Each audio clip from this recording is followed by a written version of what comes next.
옛날 옛적 어느 추운 겨울 저녁이었습니다. 하늘에서는 한방눈이 쏟아져 내리고 매서운 바람이 대문을 흔들어댔죠. 세상이 온통 하얀 눈으로 덮인 그날 밤, 한 집에서는 따뜻한 불길이 아궁이를 밝히고 있었습니다. 그 집의 안주인은 유씨 부인이라 불리는 분이었어요. 한때는 넉넉했던 양반 집안이었지만 이제는 기울어져 가는 처지였습니다. 남편은 일찍 세상을 떠났고 하나뿐인 아들마저 병으로 잃은 후로는 며느리 연희와 둘이서만 살고 있었죠. 유씨 부인은 40을 넘긴 나이였지만 아직 늠름한 기품이 남아 있었어요. 비록 집안이 어려워졌어도 사람을 대하는 마음만큼은 여전히 넓고 따뜻했습니다. 이웃들은 그 집 부인은 마음씨가 보석 같다고 말하곤 했어요. 연희는 26살의 젊은 과부였습니다. 남편을 잃은 슬픔에 아직도 마음의 문을 꽁꽁 닫고 지내고 있었어요. 말수도 적고 늘 조용히 바느질이나 집안일만 하며 지냈죠. 하지만 시어머니인 유씨 부인만큼은 진심으로 따르고 있었습니다. 그런데 그날 밤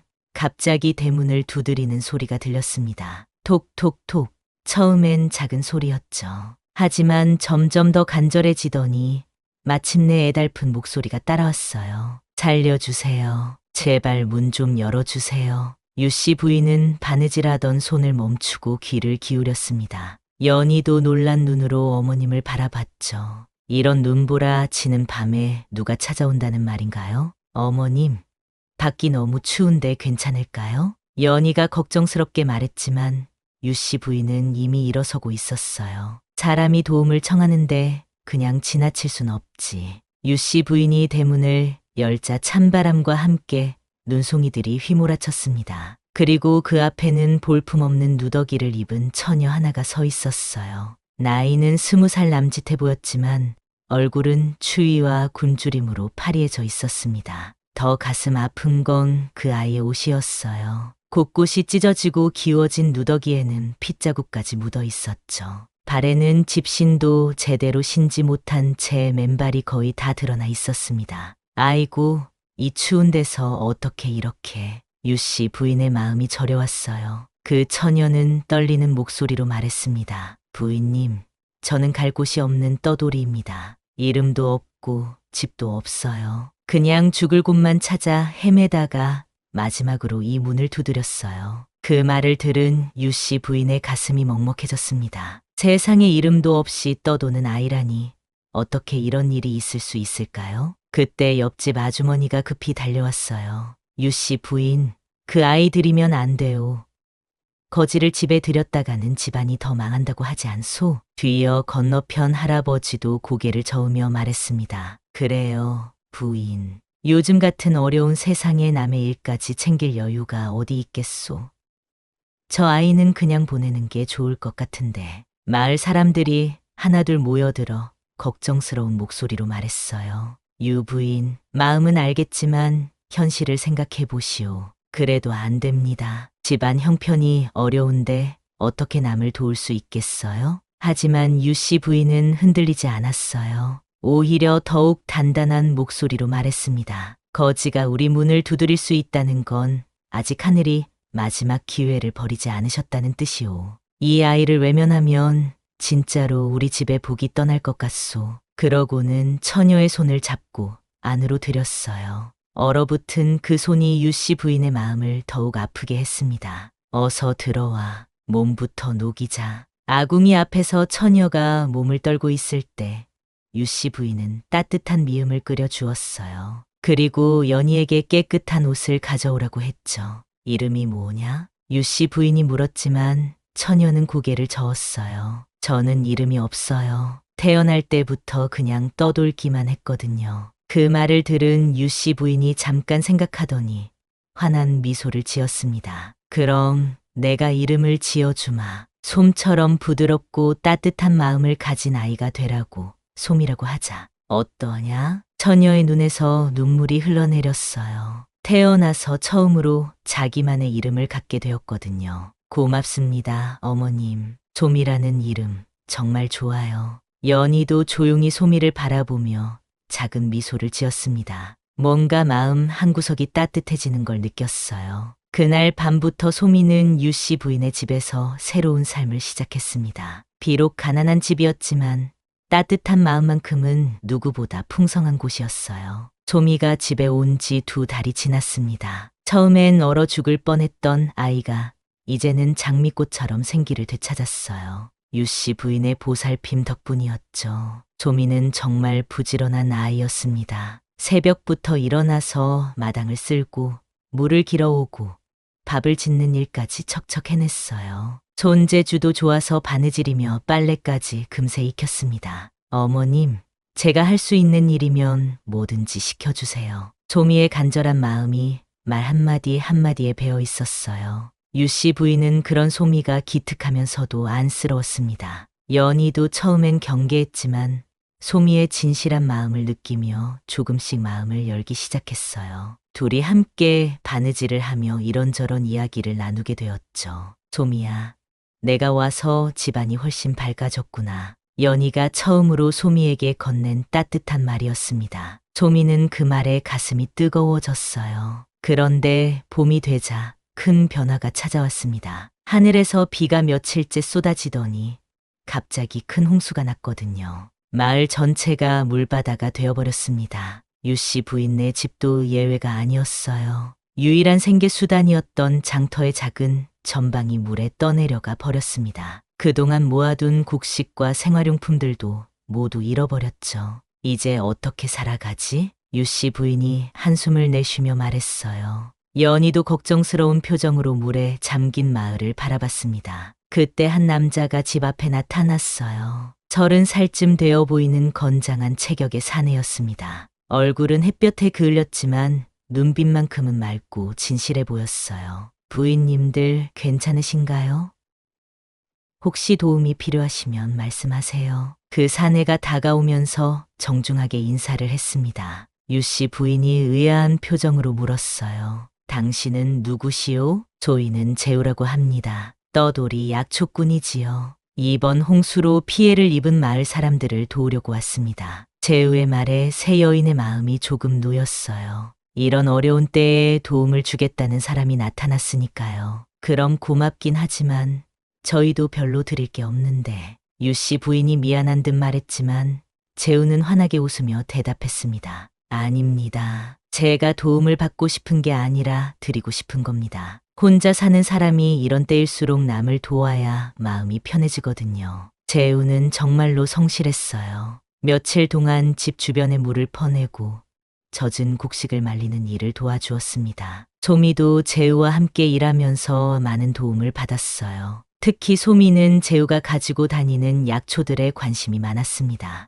어떤 풀이 어떤 병에 좋은지, 어떻게 우려야 하는지 열심히 물어봤어요. 소미는 정말 똑똑하구나. 약초에 대해 이렇게 빨리 배우는 사람은 처음 봤어. 재우가 감탄하며 말했습니다. 소미는 그 말에 얼굴이 빨개졌어요. 누군가에게 칭찬받는 게 이렇게 기분 좋은 일인지 처음 알았거든요. 하지만 더 놀라운 건 재우가 소미를 바라보는 눈빛이었어요. 처음엔 그냥 도움이 필요한 사람으로 봤지만 점점 특별한 감정이 스며드는 것 같았습니다. 어느 날 저녁 재우가 유 씨 부인에게 말했어요. 부인님, 소인이 여쭤볼 게 있습니다. 무슨 말인가? 혹시 저희가 함께 살면서 서로 도우며 지낼 수는 없을까요?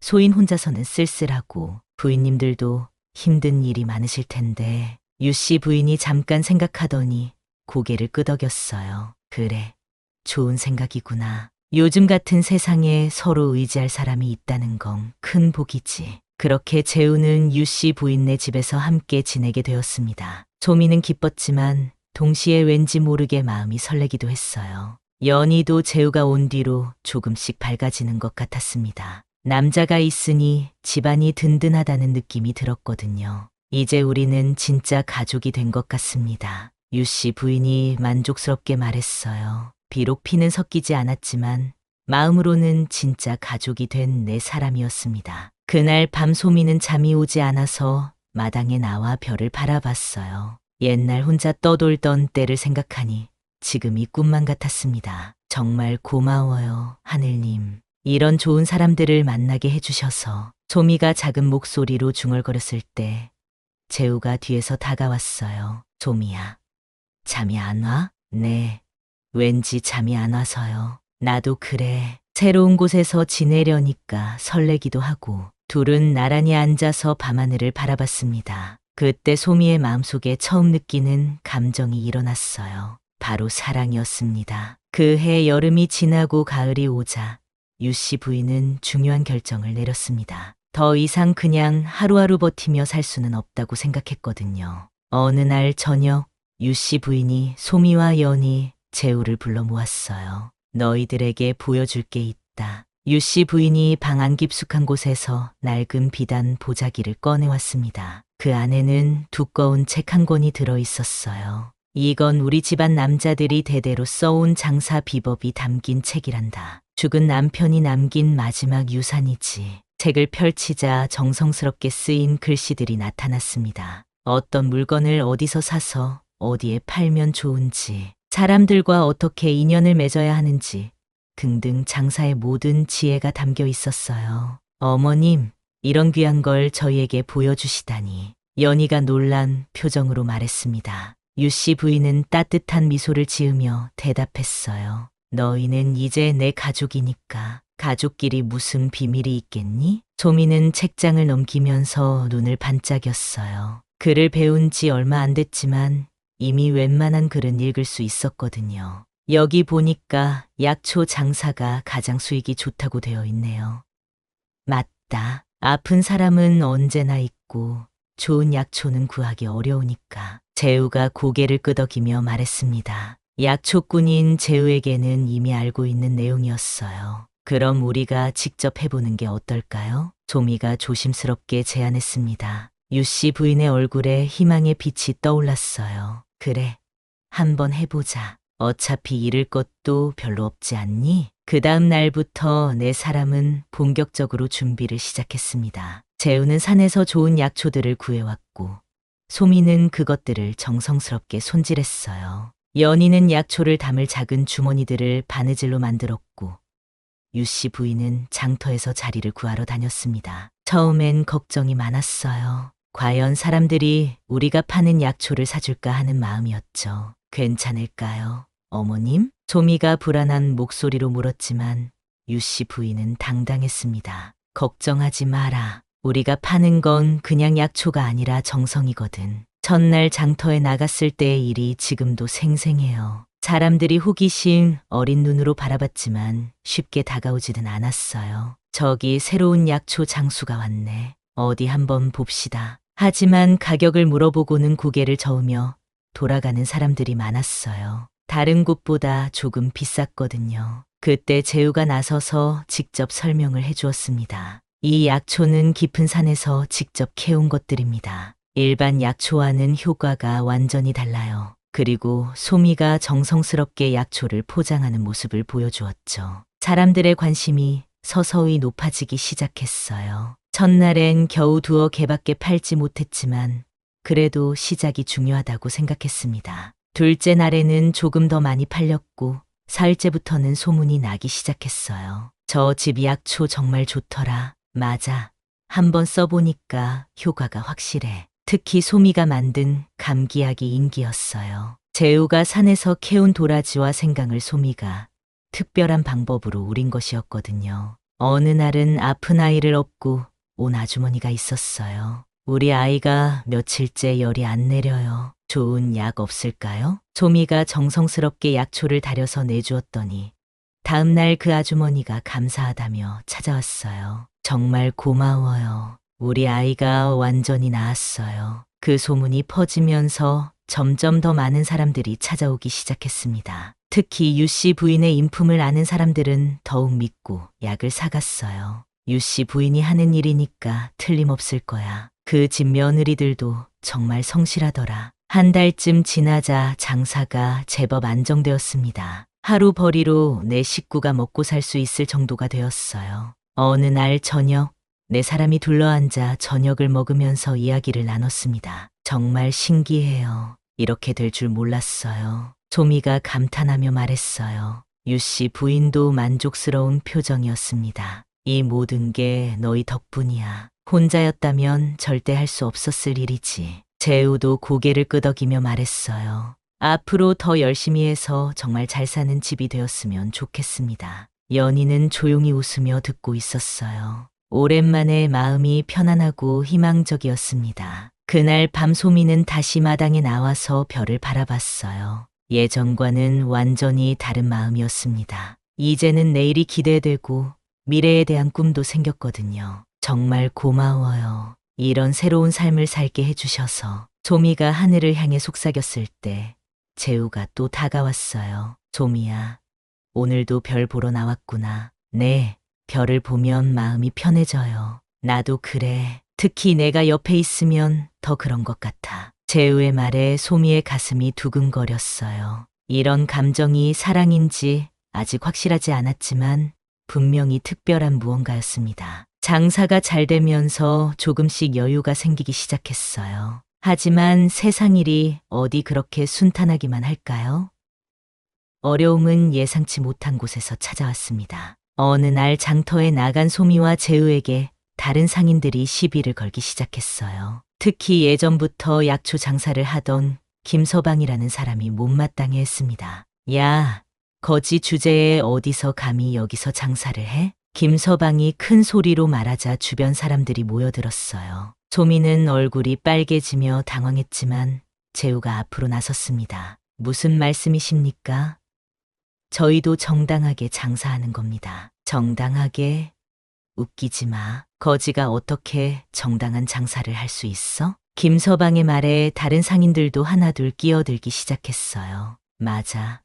요즘 저 집 때문에 우리 장사가 안 돼. 거지가 팔던 약초를 누가 믿고 사겠어? 소미는 가슴이 아팠어요. 아무리 열심히 해도 사람들은 여전히 자신을 거지로밖에 보지 않는다는 게 서러웠습니다. 그때 재우가 큰 소리로 말했어요. 이 아이는 내 사람입니다. 함부로 건들면 큰일 날 줄 아시오. 장터가 갑자기 조용해졌어요. 재우의 단호한 목소리에 모든 사람들이 놀란 표정을 지었습니다. 사람을 함부로 깔보지 마시오. 출신이 어떻든 정성껏 일하는 사람을 욕할 권리는 아무에게도 없습니다. 재우의 말에 소미는 가슴이 뭉클해졌어요. 태어나서 처음으로 누군가 자신을 지켜주는 걸 느꼈거든요. 김서방이 당황하며 말을 더듬었어요. 그래도 격이 다르지 않소? 격이 다르다고요?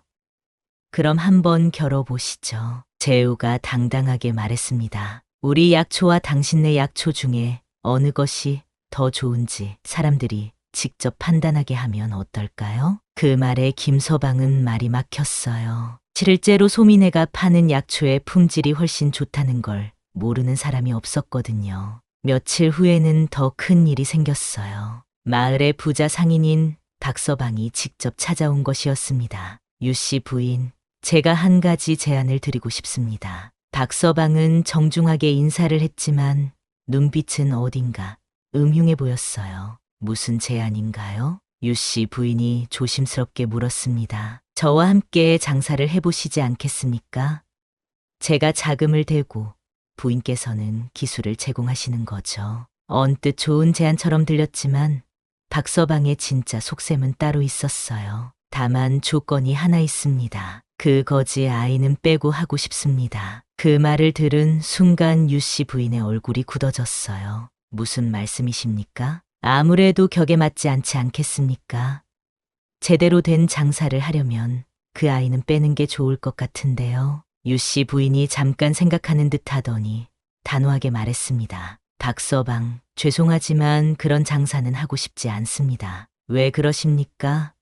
훨씬 큰 돈을 벌 수 있는데. 소미가 빠지는 장사는 제게는 빈 장부나 다름없소. 돈보다 소중한 게 있다는 걸 모르시는군요. 박서방은 기대했던 대답이 아니어서 당황했어요. 다시 한번 생각해 보세요. 이런 기회가 또 오겠습니까? 아닙니다. 우리는 우리 식대로 하겠습니다. 박서방이 돌아간 후 소미는 유씨 부인 앞에서 눈물을 흘렸어요. 어머님, 저 때문에 좋은 기회를 놓치셨네요. 무슨 소리냐? 너 없는 우리 가족이 무슨 의미가 있겠니? 유씨 부인이 소미의 손을 잡으며 말했어요. 너는 우리 가족의 소중한 일원이야. 그 누구도 널 무시할 권리는 없단다. 연희도 고개를 끄덕이며 말했어요. 소미야, 우리는 하나야. 함께 어려움을 이겨내자. 그날 저녁 재우가 소미에게 조용히 말했어요. 소미야, 오늘 내가 너를 지켜준 것처럼 앞으로도 계속 그럴 거야. 고마워요, 재우씨. 고맙긴. 우리 사이에 그런 말이 어디 있어? 재우의 말에 소미는 가슴이 따뜻해졌어요. 이제 정말 확신할 수 있었습니다. 재우를 사랑한다는 걸 말이에요. 하지만 아직 그 마음을 표현할 용기는 없었어요. 혹시 재우에게 부담이 될까봐 걱정되었거든요. 며칠 후 장터에서 또 다른 일이 일어났어요. 이번에는 소미의 약초를 먹고 나은 할머니가 다른 사람들에게 자랑을 하고 다니는 것이었습니다. 이 집 약초는 정말 신기해요. 우리 손자가 먹고 바로 나았거든요. 정말이에요? 그럼요.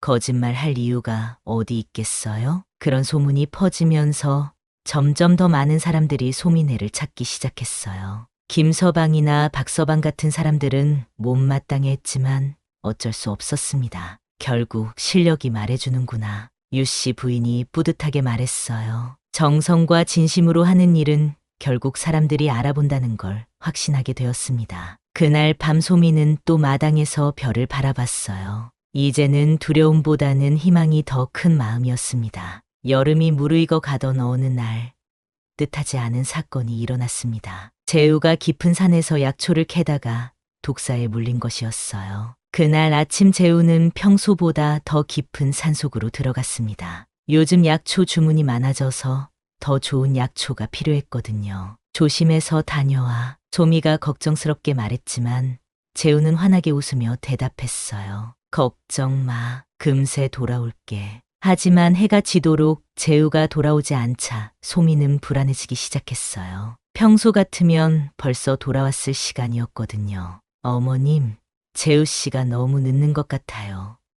그러게, 뭔가 일이 생긴 건 아닐까? 유씨 부인도 걱정스러운 표정을 지었습니다. 연희도 문 밖을 자꾸 내다보며 안절부절 못했어요. 결국 소리는 더 이상 기다릴 수 없다고 생각했습니다. 제가 찾으러 가겠어요. 안 돼. 너무 위험해. 유씨 부인이 말렸지만 소미는 이미 마음을 정했어요. 괜찮아요. 재우 씨가 자주 가는 길이라 저도 알거든요. 소미는 등불을 들고 산길로 향했습니다. 밤이 되어 어둠이 깔렸지만 포기할 수 없었어요. 재우에 대한 걱정이 두려움보다 컸거든요. 한참을 올라가다 보니 희미하게 신음소리가 들렸어요. 재우 씨, 소미가 소리쳤더니 약한 목소리로 대답이 돌아왔습니다. 소미야? 재우는 큰 바위 뒤에서 다리를 부여잡고 앉아 있었어요. 얼굴은 창백했고 식은땀이 흘러내리고 있었습니다. 어떻게 된 거예요? 독사에 물렸어. 다리에 힘이 하나도 안 들어가. 소미는 재우의 다리를 살펴봤어요. 확실히 독사에 물린 자국이 있었고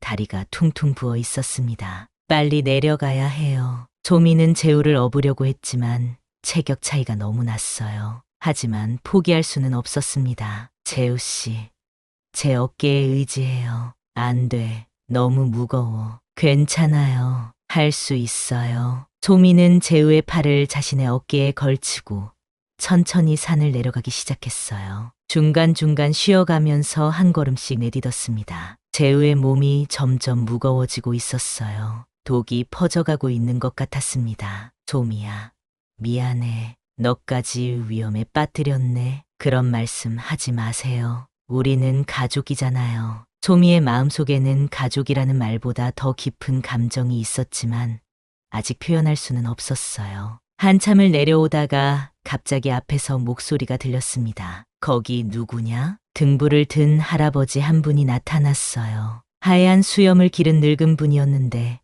눈빛만큼은 맑고 지혜로워 보였습니다. 할아버지, 도와주세요. 이 사람이 독사에 물렸어요. 소미가 간절하게 부탁했어요. 할아버지는 재우의 상태를 살펴보더니 고개를 끄덕였습니다. 심하긴 하지만 다행히 생명에는 지장 없을 것 같구나. 할아버지는 어디선가 약초를 꺼내서 재우의 상처에 발라주었어요. 그리고 다른 약초를 우려서 마시게 했습니다. 이 약초들을 계속 써주면 금세 나을 거야. 정말 고맙습니다. 할아버지. 소미가 감사하게 말했지만 할아버지는 오히려 소미를 칭찬했어요. 이 아가씨가 더 기특하구나. 위험한 밤에 혼자서 사람을 구하러 온다는 게 쉬운 일이 아니거든. 그러고는 소미에게 작은 약초 주머니를 건네주었습니다. 이 약초는 아주 특별한 거란다. 복을 부르는 약이라고 하니 신중히 써라. 복을 부르는 약이요? 그래. 하지만 기억해라. 진정한 복은 약초에서 나오는 게 아니라 사람의 마음에서 나온다는 걸. 할아버지의 말을 다 들었을 때는 이미 할아버지의 모습이 어둠 속으로 사라지고 없었어요. 마치 신성 같은 분이었습니다. 재우는 할아버지가 준 약 덕분에 많이 나아졌어요. 소미는 재우를 부축해서 집까지 무사히 돌아올 수 있었습니다. 소마, 유씨 부인과 연희가 달려와서 두 사람을 맞았어요. 하룻밤 사이에 일어난 일을 듣고는 모두 놀랐습니다. 정말 고생했구나, 소미야. 유씨 부인이 소미를 꼭 안아주었어요. 연희도 고마운 마음을 감추지 못했습니다. 소미가 아니었다면 어떻게 됐을지 몰라. 며칠 후 재우가 완전히 회복했을 때 재우는 소미에게 진심을 털어놓았어요. 소미야, 그날 밤 너를 보면서 깨달은 게 있어. 뭐요? 내가 널 얼마나 사랑하는지 말야. 소미의 가슴이 쿵쾅거렸어요. 드디어 재우가 먼저 마음을 표현해 준 것이었습니다. 저도요, 재우 씨. 저도 재우 씨를 사랑해요. 두 사람은 달빛 아래에서 처음으로 마음을 나누었어요. 그 순간 소미는 세상에서 가장 행복한 사람이 된 것 같았습니다. 내게 이름을 준 어머님, 지켜준 재우 씨. 이 마음을 어떻게 갚을까요? 소미가 하늘을 보며 속삭였을 때 재우가 부드럽게 말했어요. 갚을 게 아니라 함께 만들어가는 거야. 우리의 미래를. 그날 밤 두 사람은 평생 함께 하겠다는 약속을 했습니다. 유씨 부인과 연희도 두 사람의 사랑을 진심으로 축복해 주었어요. 그리고 할아버지가 준 신비한 약초는 정말로 복을 불러왔습니다. 그 약초로 만든 약을 먹은 사람들은 모두 놀라운 효과를 보았거든요. 가을이 깊어가면서 소민의 약초 장사는 더욱 번성했습니다. 그 신비한 약초의 소문이 멀리까지 퍼져서 한양에서도 사람들이 찾아오기 시작했어요. 그런데 어느 날 예상치 못한 손님이 찾아왔습니다. 한양에서 온 큰 상단의 대표였어요. 유씨 부인께 인사드립니다. 저는 한양 거상이 씨 상단에서 왔습니다. 그 사람은 비단 옷을 입고 금태 안경을 쓴 점잖은 중년 남성이었어요. 하지만 눈빛에는 어딘가 계산적인 느낌이 있었습니다. 멀리서 오셨는데 무슨 일로 오셨나요? 유씨 부인이 정중하게 물었습니다. 부인께서 하시는 약초 장사에 대해 들었습니다. 정말 대단하다고 소문이 자자하더군요. 과찬의 말씀입니다. 그래서 제안을 드리고 싶어서 왔습니다. 저희와 함께 한양에서 큰 장사를 해보시지 않겠습니까? 언뜻 좋은 기회처럼 들렸어요. 한양은 전국에서 가장 큰 시장이었거든요. 구체적으로 어떤 제안인지 듣고 싶습니다. 유씨 부인이 신중하게 말했어요. 저희가 자금과 점포를 제공하고 부인께서는 기술을 제공하시는 겁니다. 수익은 반반씩 나누고요. 그럼 우리 가족 모두 한양으로 가야 하는 건가요? 아닙니다. 연희 부인만 오시면 됩니다. 그 말을 듣는 순간 분위기가 이상해졌어요. 소미와 재우, 유씨 부인 모두 당황한 표정을 지었습니다. 무슨 말씀인지 잘 모르겠는데요. 실은 저희가 조사해 본 결과 연희 부인의 바느질 솜씨가 뛰어나더군요. 약초 포장은 물론이고 한양 귀부인들을 위한 고급 의복 제작도 가능할 것 같습니다. 상단 대표는 계속해서 자신의 계획을 설명했어요. 하지만 격에 맞지 않는 사람들이 섞여 있으면 한양 손님들이 꺼릴 수 있습니다. 아시겠지만 한양은 격식을 중요하게 생각하는 곳이니까요. 그가 말하는 격에 맞지 않는 사람이 소미라는 건 누구나 알 수 있었어요. 연희가 조용히 고개를 저었습니다. 죄송하지만 그럴 수 없습니다. 왜 그러십니까?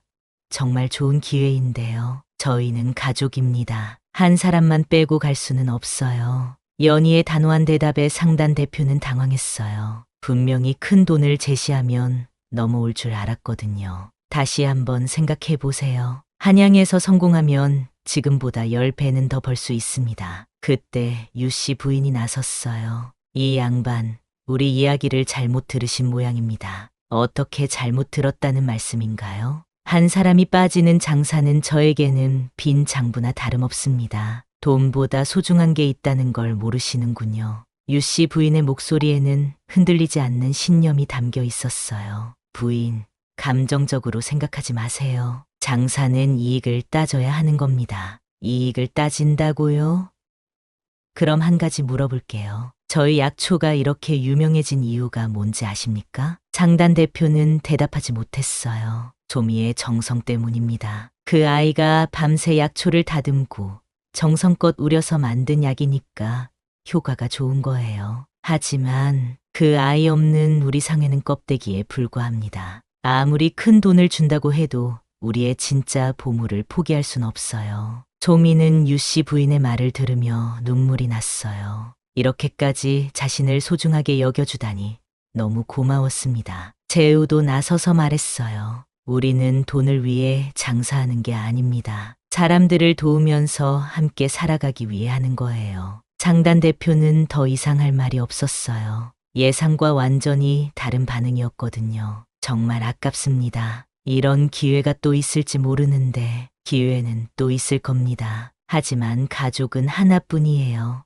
유 씨 부인의 마지막 말에 상단 대표는 포기하고 돌아갔어요. 그날 저녁 네 사람은 더욱 단단하게 뭉쳤습니다. 어머님, 정말 고마워요. 조미가 진심으로 말했어요. 고맙긴.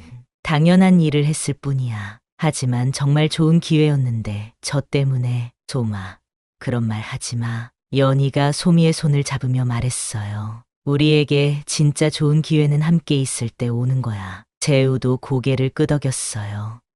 맞아. 우리는 이미 충분히 복받은 사람들이야. 그날 밤 소미는 처음으로 마음이 완전히 편안했어요. 이제 정말 확신할 수 있었습니다. 이 가족들이 진짜 자신을 사랑한다는 걸 말이에요. 정말 감사해요. 이런 가족을 만나게 해주셔서. 소미가 하늘을 보며 속삭였을 때 재우가 옆에서 말했어요. 우리는 운명이었나 봐. 그럴 것 같아요. 정말 좋은 운명이었네요. 그리고 얼마 후 놀라운 일이 일어났어요. 그 상단 대표가 몰래 다른 사람을 보내서 소미의 약초, 제조법을 빼내려 했다는 게 밝혀진 것이었습니다. 초겨울이 되자 뜻하지 않은 큰 사건이 일어났습니다. 어느 날 밤 장터에 불이 났거든요. 불이야, 불이야. 밤중에 들려온 다급한 외침 소리에 네 사람은 모두 잠에서 깼어요. 멀리서 붉은 불빛이 하늘을 물들이고 있었습니다. 어머나, 장터 쪽에서 불이 났네. 유 씨 부인이 놀라며 말했어요. 네 사람은 급히 옷을 입고 장터로 달려갔습니다. 장터는 이미 불바다가 되어 있었어요. 소민의 약초 가게는 다행히 불이 번지지 않았지만 주변 상점들은 모두 타고 있었습니다. 우리 가게가 있었는데 평생 모은 게 다 타버렸어. 상인들이 울부짖으며 불길을 바라보고 있었어요. 특히 소민회를 시기했던 김서방의 가게도 완전히 타버렸습니다. 어떻게 해야 하지? 이제 뭘 먹고 살라고? 김서방이 절망하며 주저앉았어요. 가족들도 모두 울고 있었습니다. 그때 소미가 유 씨 부인에게 말했어요. 어머님, 우리가 도와드려야 하지 않을까요? 그래, 맞다. 이럴 때일수록 서로 도와야지. 유 씨 부인도 같은 생각이었어요. 연희와 재우도 고개를 끄덕였습니다. 네 사람은 집으로 돌아가서 가지고 있던 약초와 쌀, 그리고 옷가지들을 모두 가져왔어요. 심지어 유 씨 부인은 비상시를 위해 아껴두던 금고까지 열었습니다. 여러분, 많지는 않지만 이걸로 당장 급한 것들을 해결하세요. 유 씨 부인이 피해를 본 상인들에게 나누어 주기 시작했어요. 소미는 다친 사람들에게 약초를 발라주었고 연희는 추위에 떨고 있는 아이들에게 옷을 입혀주었습니다. 이거 받을 수 없어요. 우리가 그동안 미안했는데. 김서방이 눈물을 흘리며 말했어요. 그동안 소미를 거지라고 무시했던 게 부끄러워진 것이었습니다.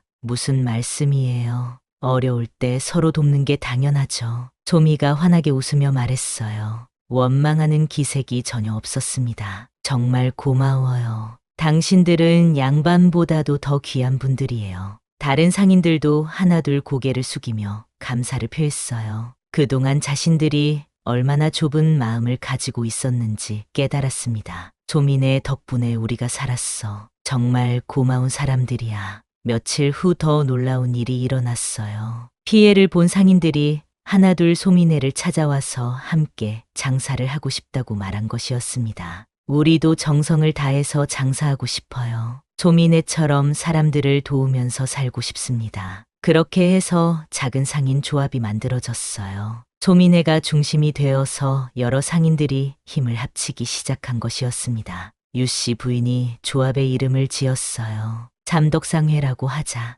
덕과 신의와 인연을 소중히 여기는 상회 말이야. 모든 사람들이 박수를 쳤어요. 정말 좋은 이름이었습니다. 잠덕상회는 단순히 돈을 버는 것이 목적이 아니었어요. 서로 도우면서 함께 발전하는 것이 목표였습니다. 우리는 그냥 물건을 파는 게 아니라 마음을 나누는 거야. 조미의 말에 모든 사람들이 공감했어요. 장회가 만들어진 후 더욱 신기한 일들이 일어났습니다. 서로 도우면서 장사를 하니까 오히려 모든 사람들이 더 잘 되기 시작한 것이었어요. 이상해. 경쟁을 안 하니까 오히려 더 잘 되네.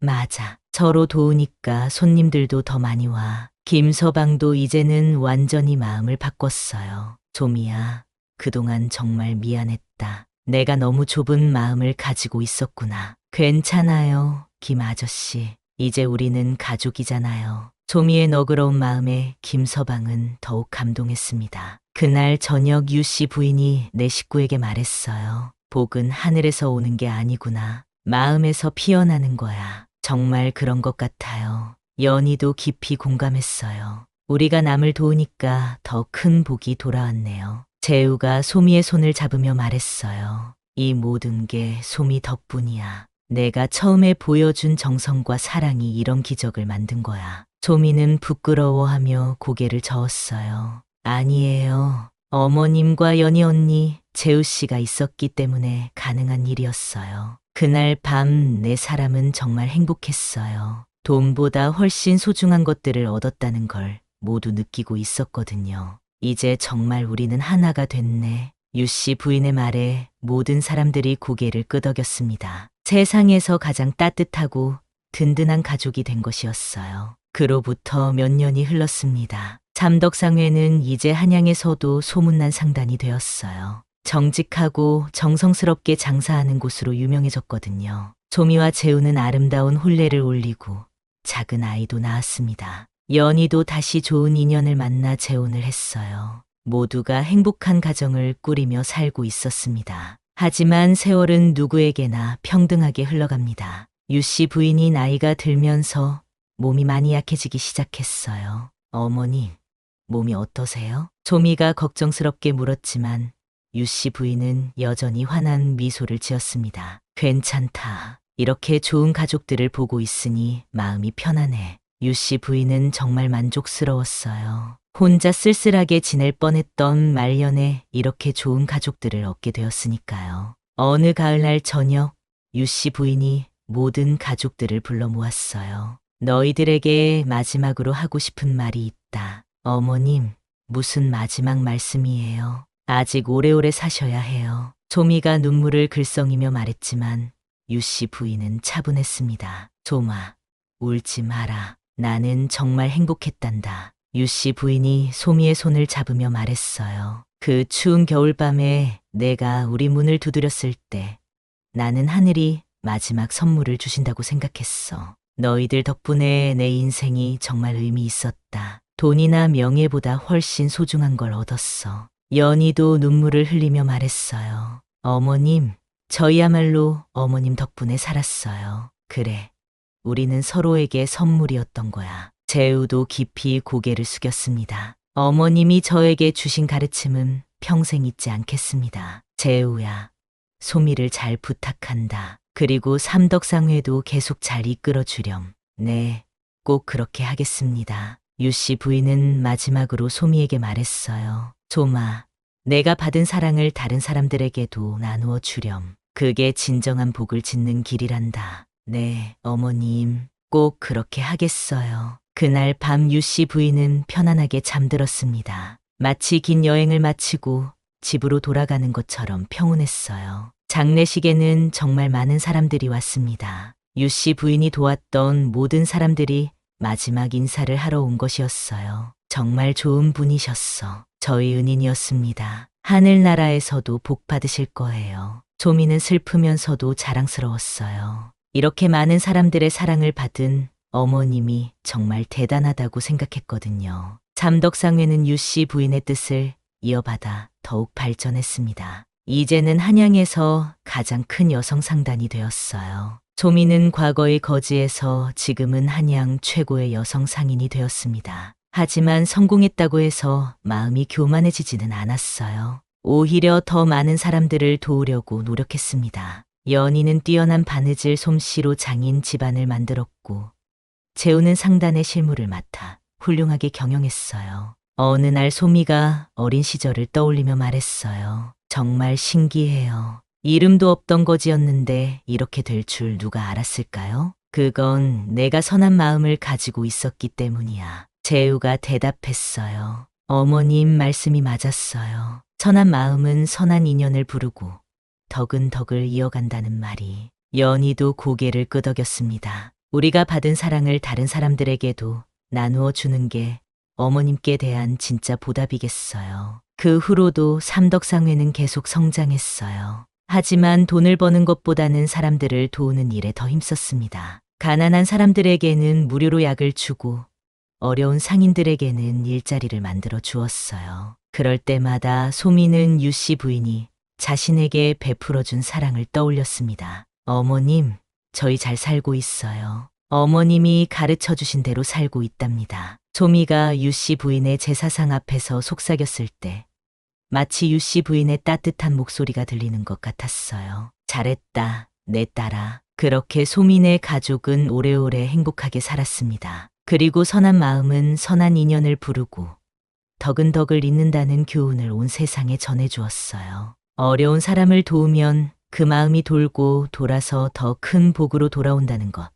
그것이 바로 소미와 유 씨 부인이 우리에게 전해주는 아름다운 이야기였습니다. 사람을 품은 집에는 언제나 복이 깃든다는 옛말이 정말이었던 거죠. 선인선과 즉 선한 마음에는 반드시 선한 결과가 따른다는 것입니다. 또한 상부상조, 서로 돕고 사는 마음이야말로 진정한 복을 부르는 길이라는 걸 보여주죠. 어려운 사람을 외면하지 않고 따뜻하게 품어주는 마음, 그것이 바로 덕불고 필율인 덕이 있는 곳에는 반드시 이웃이 생긴다는 옛가르침과 통하는 것 같습니다. 여러분도 일상에서 작은 선행을 실천하시며 복된 하루하루 보내시길 바랍니다. 오늘도 긴 이야기를 들어주셔서 감사드립니다.